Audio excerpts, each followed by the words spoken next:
புகழ்பெற்ற சிதம்பரம் நடராஜர் கோவிலின் வடக்கு கோபுரம் அருகே மிக அற்புதமாக காற்று வீசும்.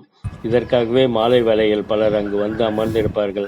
அப்பொழுது காற்றின் இடையே ஒரு இனிய குரலில் ஒலிக்கும் பாடலை கேட்டு அவ்வழியே செல்பவர்கள் மெய்மறந்து போவார்கள். ஒல்லியான தேகம், பல்லெடுப்பான முகம், இந்த எளிய தோற்றத்தில் இப்படி ஒரு குரல் வளமா என மக்கள் ஆச்சரியப்படுவார்கள். ஆமாம், அந்த குரலுக்குரிய சொந்தக்காரர் பாலமுருகன். கடலூர் மாவட்டம் சிதம்பரம் அருகே உள்ள கீழ் அடுவம்பட்டு கிராமத்தை சேர்ந்தவர் பாலமுருகன். இவர் தென்னை மரம் ஏறி தேங்காய் பறித்து வரும் வருமானத்தில் வாழ்க்கையை ஓட்டிக் கொண்டிருந்தார். திருமணமாகாமல் தாயுடன் கூரை வீட்டில் வசித்து வந்த பாலமுருகன் தினமும் சைக்கிளில் சிதம்பரம் வந்து நடராஜர் கோவில் வடக்கு கோபுர வாயில் அருகே அமர்ந்து எவ்வித இசைக்கருவிகளும் இன்றி இனிய குரலில் எஸ்பி பாலசுப்ரமணியம் உள்ளிட்ட பல்வேறு பாடகர்களின் பாடல்களை சுதி தப்பாமல் பாடிக்கொண்டிருப்பார். இவருடைய பாடலை கேட்க பலர் ரசிகர்கள் அங்கு வருவதுண்டு. ஒரு நாள் கோவிலுக்கு வந்த ஒருவர் இவருடைய பாடலை கேட்டு வியந்து வீடியோ எடுத்து சமூக வலைதளத்தில் பதிவிட்டுள்ளார்.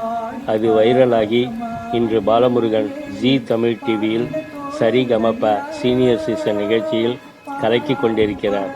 மழைக்கு கூட பள்ளிக்கு ஒதுங்காத பாலமுருகன் எழுத படிக்க தெரியாத நிலையில் கேள்வி ஞானத்தால் பாடல்களை பாடி அசத்தி வருகிறார்.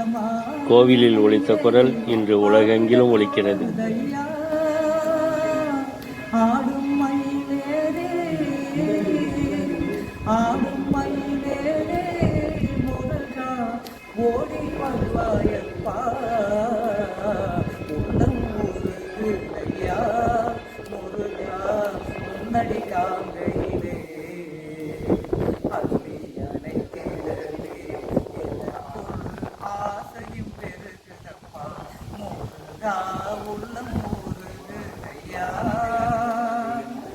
பாசம் அகண்டதையா உன்னமே நேசம் வளர்ந்ததையா வந்த பாசம் அகண்டதையா உன்னமே நேசம் வளர்ந்ததையா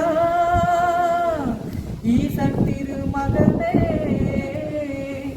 ஈசன் திருமகனே ஈசன் திருமகனே ஈனம் மறைந்ததப்பா.